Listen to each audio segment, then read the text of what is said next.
Liverpool embracing scavenger status of top dogs. The reaction to Liverpool's tribe getting back together again has been somewhat underwhelming. It is lovely to have Virgil van Dijk back, of course. Still looks like a Rolls-Royce revving up to full speed. Joe Gomez? Nice to see him for about a minute v Burnley. Joel Matip? Good gallop while it lasts, but let's not expect him to jump too many before going lame. While their rivals have strengthened and flexed their financial muscle with power signings, the narrative is that the Reds have gone down their rabbit hole of tight group depth rather than the closed shop bank of FSG. New faces are not the thing these days at Anfield, it's more a case of trying to recreate existing signings within the camp, trying to resuscitate rusty engines or pick sensational youngsters over proven internationals. As Klopp said at his weekend press conference, Ox has a dynamic that you cannot buy in the market at the moment. Don't laugh. He meant it. Harvey Elliott is old enough to drive a car, so he's old enough to play in Liverpool's first team.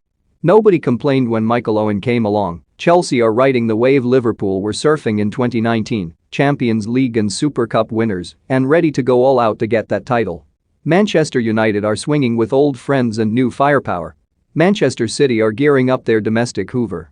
It's not that the Reds are a team of dockers against Monaco yacht brokers, but you get the point. Their fuel contains a different energy.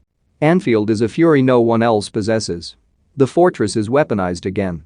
But can the same troops hit the bullseye over and over again? When Liverpool needed to unlock Chelsea on Saturday evening, they ran into the Great Wall. Having knocked out Kevin De Bruyne in Porto, this was bar brawl, roughhouse Antonio Rudiger at his best. Chelsea were not backing down. The Reds did not have the quality, creativity, cunning, delete as appropriate, to break through. Did the manager need his glasses to see something else was required?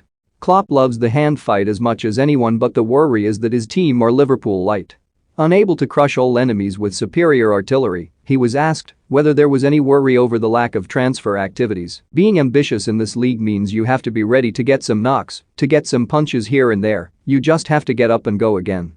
Obviously at this moment nobody thinks that we are the best team in the world. Good. But we still want to beat the best teams, let's give it a try. Give it a try? This was the best team in the world 2 years ago. Can you see the dichotomy with restoring Liverpool to their perch when what makes him tick is outmaneuvering and outwitting those who possess superior resources? Klopp was never interested in being the best team. Only beating the best team. FSG have a ready-made excuse not to invest squillions.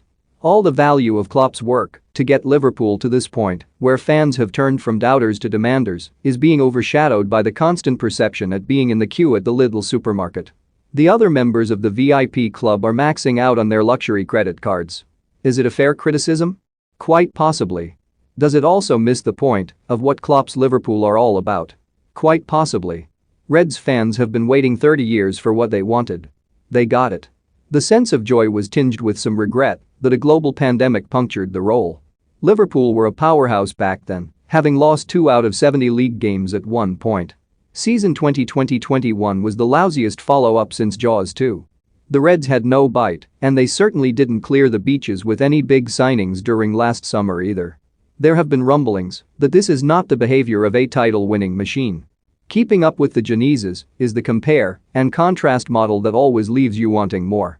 And Liverpool fans don't mean Curtis. Looking over the garden fence at the neighbors won't help. There are still some gifts within Melwood that haven't quite made it out of the wrapping paper yet. Thiago anyone? Konate. Even Keita might come good now.